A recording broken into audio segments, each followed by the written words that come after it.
किस तोते में बसी है केजरीवाल की जान? केजरीवाल की उड़ी रातों की नींद, मनीष सिसोदिया का जेल जाना तय। किसने खोला केजरीवाल का काला चिट्ठा? एक गिरफ्तारी क्यों पड़ी केजरीवाल पर भारी? शराब घोटाले में सीबीआई के एक्शन से क्यों बौखलाए हैं सिसोदिया? ऐसा बहुत कम होता है कि जल्दबाजी करने वाला नुकसान न उठाए, और ऐसा हो ही नहीं सकता कि सब्र करने वाला नाकाम हो। यही बात पीएम मोदी की नीतियों के साथ भी है। उनकी नीतियों में आप ये झलक साफ तौर पर भी देख सकते हैं। सब कुछ समय के अनुसार होता है और वह घड़ी कब आएगी उसे खुद तय करते हैं पीएम मोदी, और उसी के मुताबिक फिर होता है एक्शन, जिसका ताजा उदाहरण आपने कश्मीर में आर्टिकल 370 और 35A पर भी देखा है। या फिर अगर दूसरे मुद्दे की बात करें तो चाहे 3 तलाक का मुद्दा हो, या फिर काशी कॉरिडोर हो, या अयोध्या में भव्य राम मंदिर का, मोदी सरकार शुरू से ही वेट एंड वॉच की नीति का पालन करते आई है। और जब सही समय आया तो पीएम मोदी ने कठोर कदम उठाने में कोई कोताही भी नहीं बरती। कुछ ऐसा ही हो रहा है दिल्ली में। दिल्ली में केजरीवाल सरकार के खिलाफ जब शराब घोटाले का मुद्दा गरमाया तो पहले बयानबाजी शुरू हुई, फिर दिल्ली के एलजी के माध्यम से केंद्र सरकार की एंट्री हुई और एजेंसियों ने घोटाले की जांच मिलते ही अपना एक्शन शुरू कर दिया। एक्शन शुरू होते ही दिल्ली के सीएम केजरीवाल के साथ डिप्टी सीएम मनीष सिसोदिया, सांसद संजय सिंह के साथ आपका हर एक नेता मोदी सरकार के खिलाफ मैदान में आ गया। लेकिन जांच एजेंसियों ने जिस तरह से बिना किसी दबाव के इस घोटाले में शामिल एक एक शख्स को सलाखों के पीछे भेजना शुरू कर दिया तो आपके नेताओं का विरोध भी ठंडा पड़ता गया। अब इस घोटाले में मनीष सिसोदिया मुख्य आरोपी के तौर पर सामने आ रहे हैं, और जब मनीष सिसोदिया पर दाग लगे तो अरविंद केजरीवाल पर छींट भी न जाए, ऐसा तो हो ही नहीं सकता। या उनकी जानकारी के बिना कोई काम हो रहा हो, ऐसा तो हो ही नहीं सकता।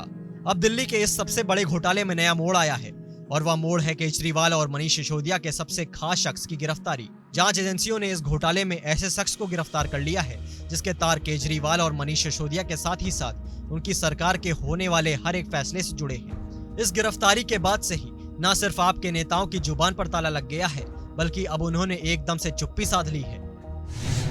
कौन है विजय नायर?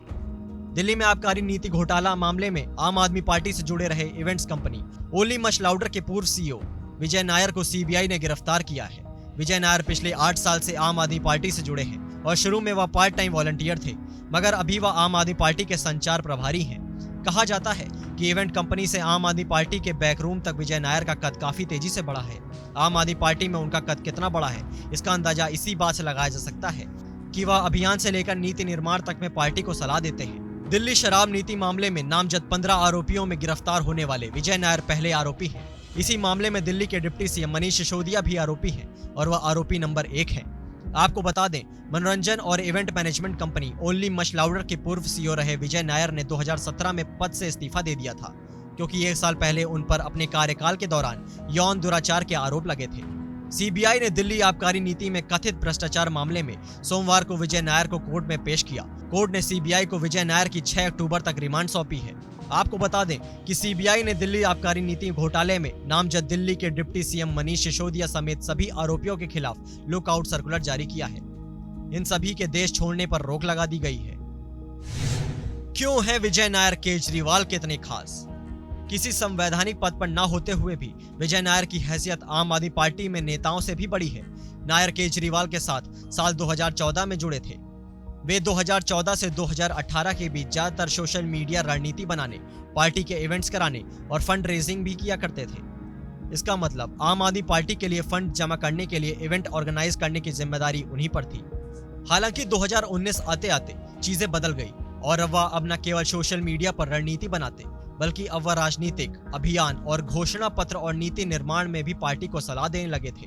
विजय नायर के बारे में कहा जाता है कि उनको पार्टी और पार्टी प्रमुख के अरविंद केजरीवाल के बहुत से ऐसे राज पता है कि अगर वो बाहर आ जाएं तो ना जाने क्या से क्या हो जाए। अब देखना होगा कि विजय नायर सीबीआई रिमांड में क्या बताते हैं।